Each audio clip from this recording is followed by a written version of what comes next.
This will definitely be on the AP Calculus exam. There's the sandwich theorem, the intermediate value theorem, and the fundamental theorem of calculus, and there's two parts to that. You need, though, if you have to memorize 4 theorems, those are the ones. Okay? So this is one of them. Functions that are continuous on intervals have properties that make them particularly useful in mathematics and its applications. One of these is the intermediate value property. A function is said to have an intermediate value property if it never takes on 2 values without taking on the values in between.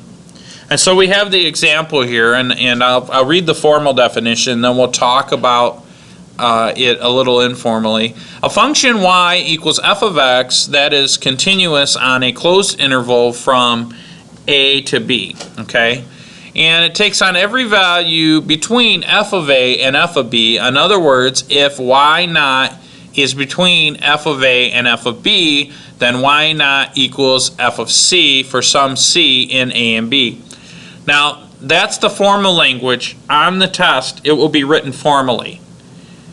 Right now, it's probably very confusing to you guys because you're not used to a lot of formal language. But what is it saying?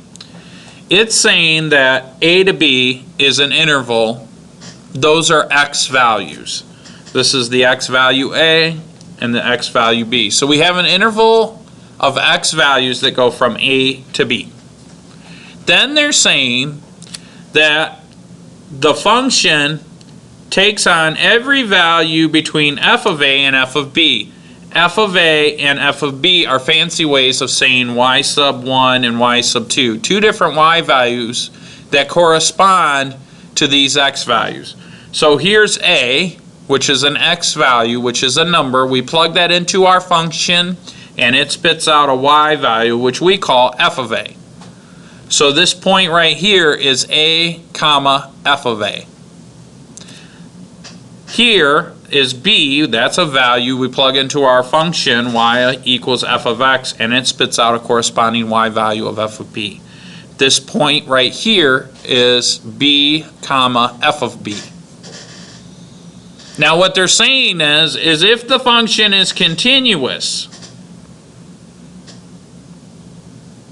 then there should be some value in between them. In other words, there's some x value that lives in between a and b that has a corresponding y value. That's all that's saying. And where does it live? Well, if c is between a and b,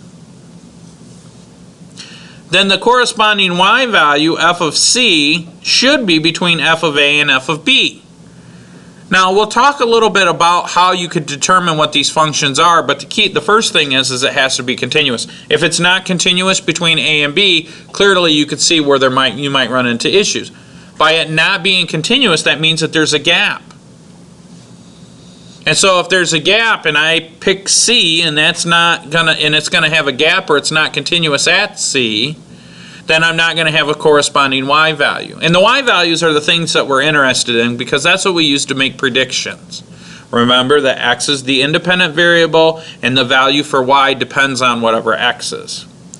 So this is very formal, but it makes kind of sense, right? As long as there's no, like, think of this like a jump rope or something, right?